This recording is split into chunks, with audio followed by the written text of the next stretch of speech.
গলিয়াখালী সমুদ্র সৈকত। সাধারণত সমুদ্রের কথা শুনলেই আমাদের প্রথমে মাথায় আসে সেন্ট মার্টিন কিংবা কক্সবাজারের কথা, কিন্তু আজকে এমন একটা সমুদ্রের সাথে আপনাদেরকে পরিচয় করিয়ে দেব যেটার কথা শুনলে অবশ্যই একবার হলেও এই সমুদ্রে আসার জন্য চেষ্টা করবেন। যেখানে একদিকে রয়েছে সমুদ্রের বিশালতা এবং অপরদিকে রয়েছে সবুজের হাতছানি। আমি বলছি চট্টগ্রামের সীতাকুণ্ড অবস্থিত গলিয়াখালী সমুদ্র সৈকতের কথা। প্রকৃতির অপার সৌন্দর্যে ঘেরা এই সমুদ্র সৈকত যেন আপনার মনকে নিমিষেই শান্ত করে দিবে। এই ভিডিওতে থাকছে কিভাবে যাবেন, কোথায় থাকবেন এবং কোথায় খাওয়া দাওয়া করবেন, সম্পূর্ণ গাইডলাইন। সো ভিডিওটি না টেনে সম্পূর্ণ দেখার আমন্ত্রণ রইল। গলিয়াখালী সমুদ্র সৈকতে যেতে হলে আপনাকে বাংলাদেশের যে কোনো প্রান্ত থেকেই চলে আসতে হবে সীতাকুণ্ড বাজারে।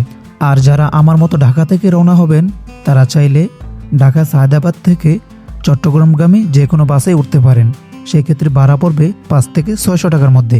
আর ঠিক 5 থেকে 6 ঘন্টার পরেই আপনাকে নামিয়ে দিবে সীতাকুণ্ড বাজারে। সীতাকুণ্ড বাজারে নামিয়ে দেওয়ার পরে হাতের বাঁ পাশেই রয়েছে সীতাকুণ্ড সিএনজি স্টেশন। সেখান থেকেই রিজার্ভ সিএনজি নিয়ে অথবা অন্যান্য যাত্রীদের সাথেও আপনি যেতে পারেন গলিয়াখালী সমুদ্র সৈকতে।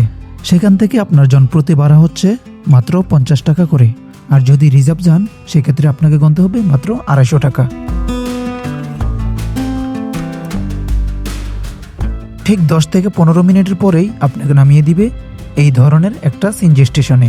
আর সেখান থেকেই মাটির কাঁচা একটা রাস্তা ধরে আপনাকে হেঁটে যেতে হবে সমুদ্রের পাড়ে।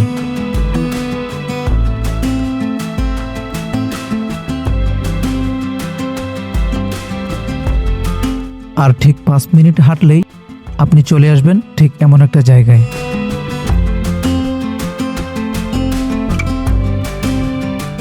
এই সমুদ্রের আকর্ষণীয় সৌন্দর্যের একটা কারণ হচ্ছে সবুজ গালিচার বিস্তৃত ঘাস, যেটা কিনা এই সমুদ্রের সৌন্দর্যকে বাড়িয়ে দ্বিগুণ করে তুলেছে।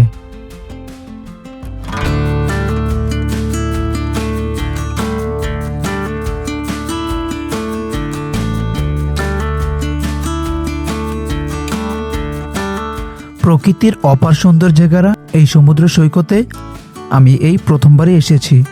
এসেই মনে হলো আমার এখানে আসাটা একদমই সার্থক। কেননা প্রকৃতির অপরূপ সৌন্দর্যে ঘেরা এই সমুদ্র সৈকত যেন আমার মনকে একদমই ছুঁয়ে দিল।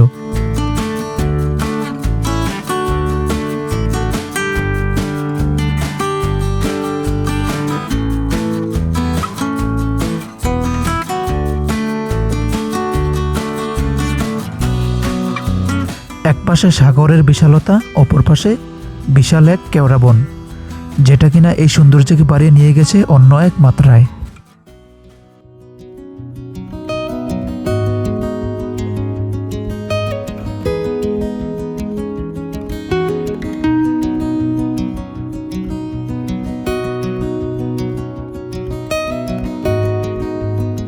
একান্তই অনেকক্ষণ সময় কাটানোর পর বিকাল গড়িয়ে সন্ধ্যা নামছে।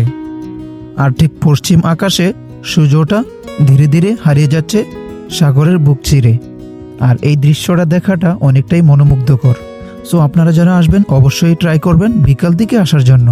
বিকালের সমুদ্র সৈকত, এক পাশে উত্তাল সমুদ্র, অপর পাশে সূর্যটা হারিয়ে যাওয়ার দৃশ্য, এই সময়টা উপভোগ করাটা অনেকটাই মনোমুগ্ধকর।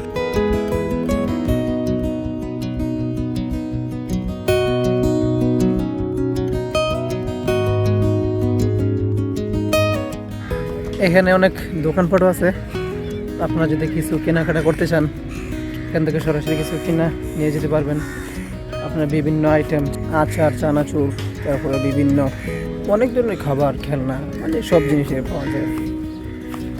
দোকানপাট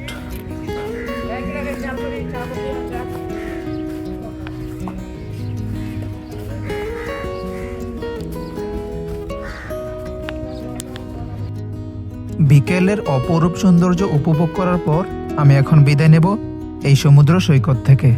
যেই পথে আসছি ঠিক একই পথে চলে যাব সীতাকুণ্ড বাজারে। আর বাজার থেকেই একটা বাসে উঠে পড়বো ঢাকার উদ্দেশ্যে।